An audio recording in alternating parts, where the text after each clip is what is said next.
Assalamualaikum warahmatullahi wabarakatuh. Bismillahirrahmanirrahim. Alhamdulillahi rabbil alamin. Iyyahu na'budu wa iyyahu nasta'in. Wassalatu wassalamu ala sayyidina wa maulana Muhammadin sayyidil anbiya wal mursalin al-mab'uts rahmatan lil alamin wa ala alihi wa sahbihi ajma'in. Nikmat yang paling besar apabila kita memperoleh dua hal. Yang pertama yaitu secara zahiriyah kita melaksanakan segala perintah-perintahnya. Secara batiniyah kita menerima berbagai ketentuannya.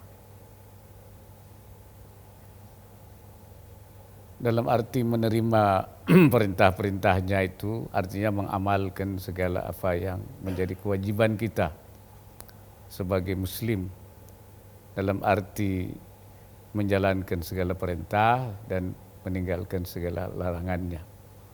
Dan itu kewajiban kita sebagai seorang muslim, terutama sekali yaitu ibadah-ibadah yang berkaitan dengan Allah, hak Allah, salat, puasa, zakat, haji bagi yang mampu. Berzakat itu menjadi sesuatu yang kewajiban yang harus diberikan kepada orang yang memiliki harta. Karena zakat itu adalah pada dasarnya punya dua dimensi. Di satu sisi menjalankan perintah Allah, tapi di sisi lain juga memberikan kemaslahatan, kegembiraan kepada orang-orang yang harus berhak memperoleh zakat, terutama orang miskin, orang fakir, orang yang berjuang di jalan Allah. Ya seperti dalam Al-Quran, innamas sadaqatu lil fuqara wal masakin, dan seterusnya itu al-asnafut tsamaniyah, 8 asnaf itu.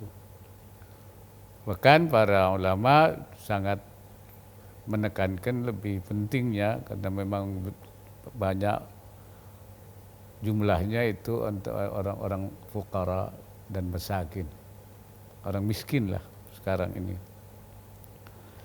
Tentu yang miskinnya miskin banget dan kurang. Saya ingin yang miskin banget itu seperti yaitu orang fakir yang pendapatnya sangat minim sekali, bahkan juga hampir tidak ada. Oleh karena itu di dalam surat Ma'un itu orang yang tidak memperhatikan orang miskin itu dianggap sebagai orang yang membohongkan agama. Membohongkan agama yang dianggap sebagai yukadzibu biddin. Melalui zakat inilah kita insyaallah akan menghilangkan kemiskinan. Ya. Apalagi di saat yang suasana pandemi COVID-19, justru jumlah orang miskin meningkat di Indonesia ini. Ya. Makanya disebut ada miskin lama, ada miskin baru. Yang tadinya sebenarnya hanya sampai di rentan saja, tapi karena COVID kemudian menjadi lemah, menjadi lebih miskin, menjadi miskin. Karena itu jumlahnya yang tadinya 25% saja di Indonesia ini dan yang sekarang itu sudah 40% bahkan lebih. Oleh karena itu peran zakat ini, walaupun pemerintah sendiri sudah menganggarkan cukup besar untuk bantuan sosial kepada masyarakat itu lebih dari 100 miliar. Tetapi karena banyaknya orang miskin yang harus dibantu, maka peran zakat menjadi sangat penting. Abu Bakar Siddiq dulu pernah ketika ada orang tidak mau berzakat, itu justru diperangi. Beliau mengatakan, la uqatilan namani az-zakah. Saya akan perangi orang yang tidak mau berzakat itu. Begitu pentingnya posisi zakat itu. Dan bahkan di dalam ayat-ayat Al-Quran selalu digandengkan dengan salat. Aqimus salah wa atuz zakah. Dirikanlah salat dan tunaikanlah zakat. Artinya ada dua komunikasi hubungan yang harus terus dijaga. Satu dengan Allah melalui salat kita. Salat itu adalah kita sedang berdialog dengan Allah, dan juga zakat, yaitu dalam rangka menjaga hubungan kita dengan manusia, itu yang biasa disebut dengan hablum minallah wa hablum minan nas, saking pentingnya peran zakat itu. Sekarang juga banyak dipersoalkan soal zakat perusahaan. Bukankah yang wajib zakat itu orang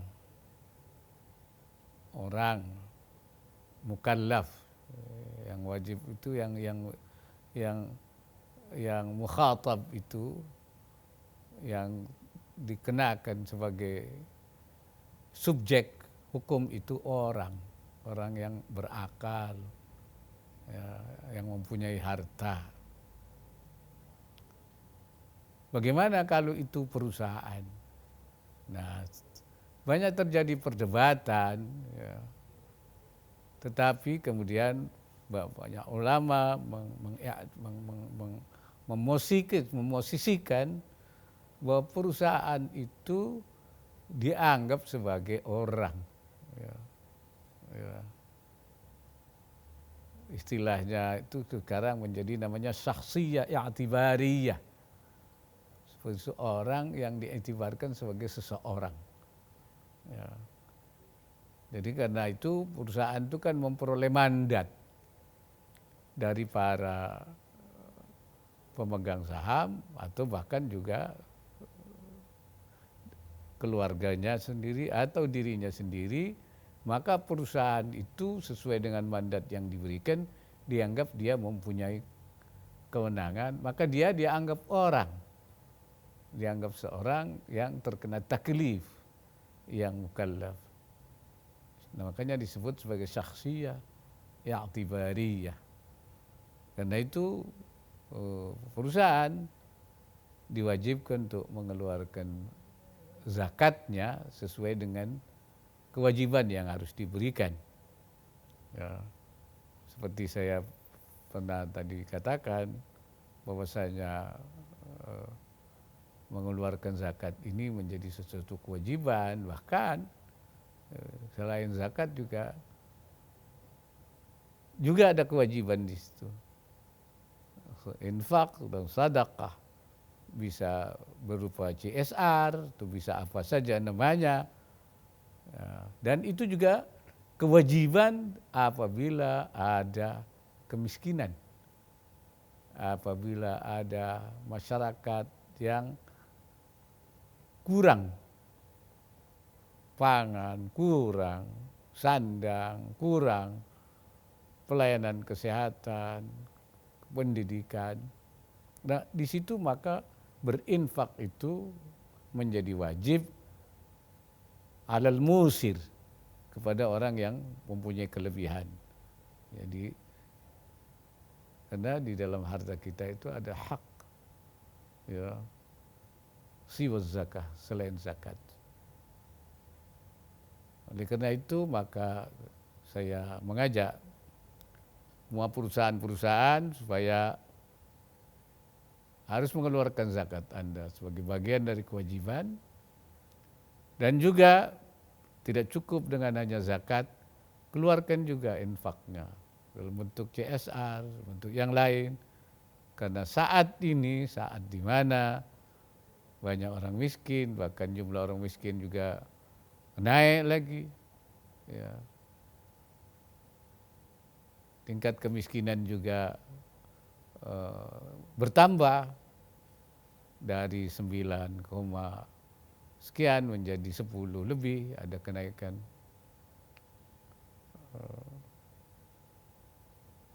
1%.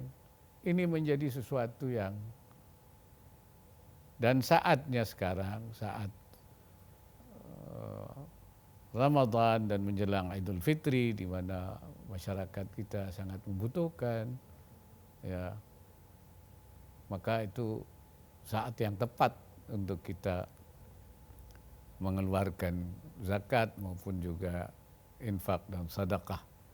Begitu juga wakaf yang memang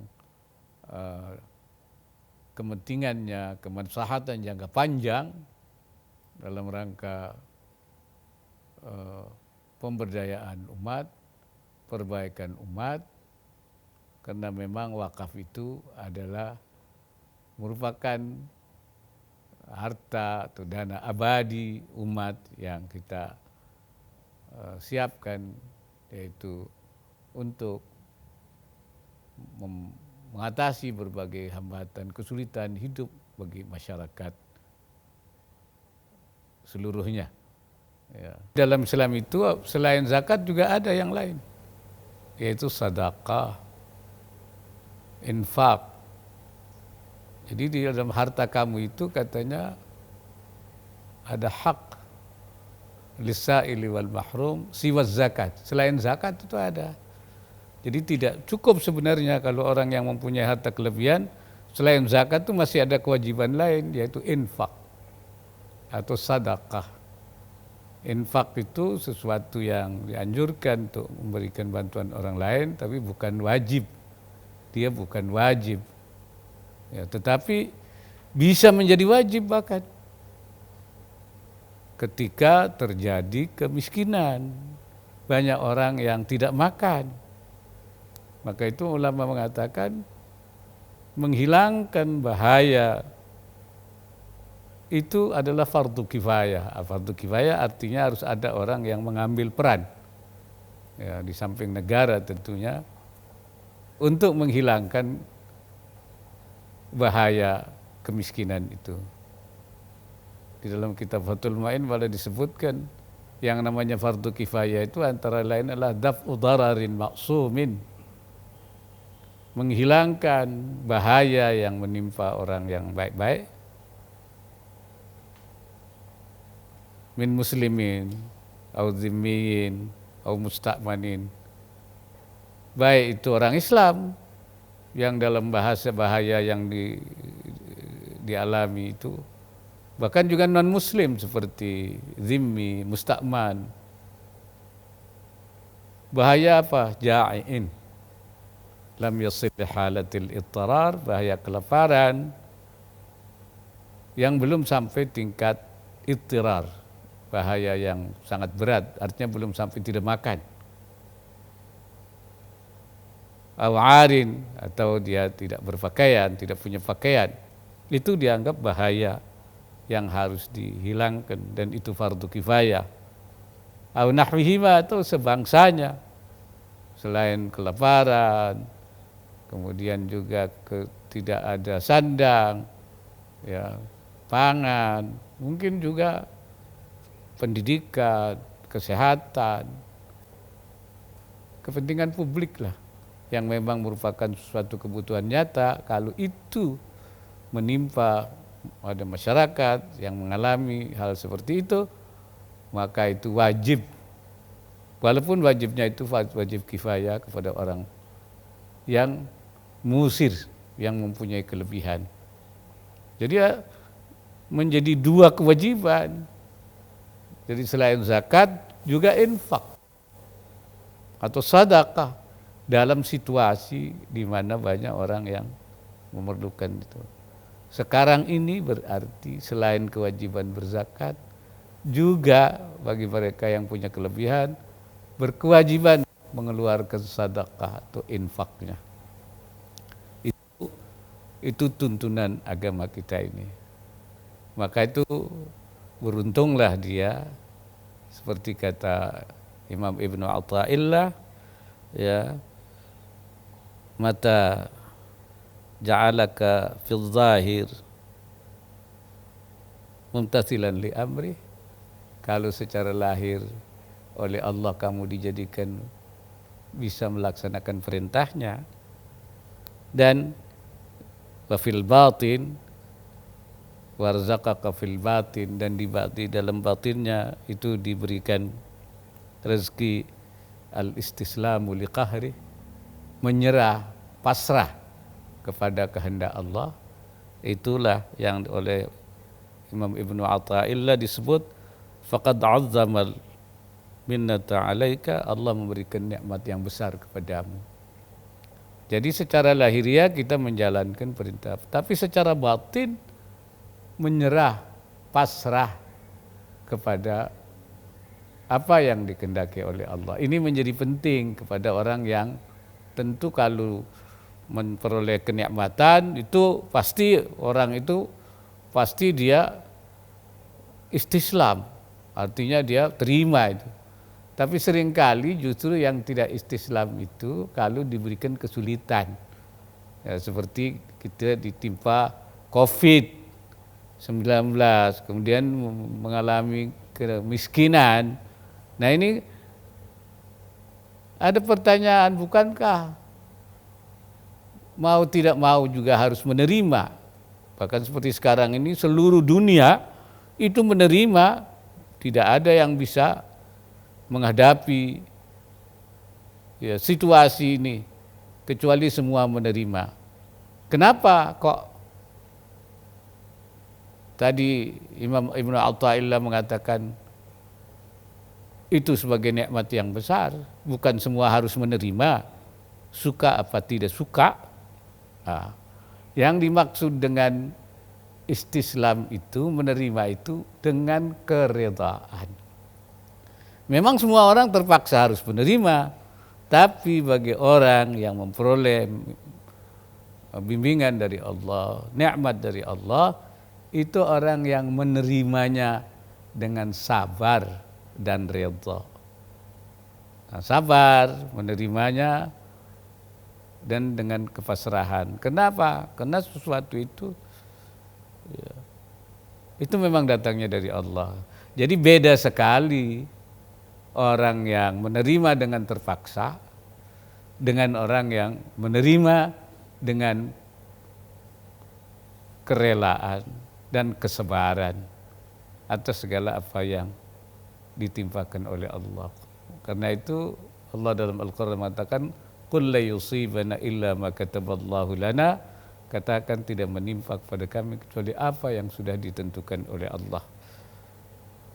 Makanya Rasulullah mengatakan ajaban li amril mu'min, sungguh mengagumkan orang mukmin itu. Idza asabatu sarra'u syakara, kalau dia ditimpa kemakmuran, kesenangan, dia bersyukur pada Allah. Wa in asabatu dharra'u sabara, kalau ditimpa kesulitan dia sabar, dia terima dengan rela, dengan pasrah, dengan sabar. Inna amrahu kullahu lahu khairun, semua urusannya orang mukmin itu adalah menjadi baik. Jadi kalau kita mau menjadi orang mukmin yang baik, ya kita bersyukur ketika kita menerima nikmat, bersabar, redha ketika kita. Itu yang katanya Imam Ibnu Athaillah, orang yang diberikan nikmat al-minnah, ya, yang besar, azzamal minnah alaika. Sekian dan terima kasih. Assalamualaikum warahmatullahi wabarakatuh.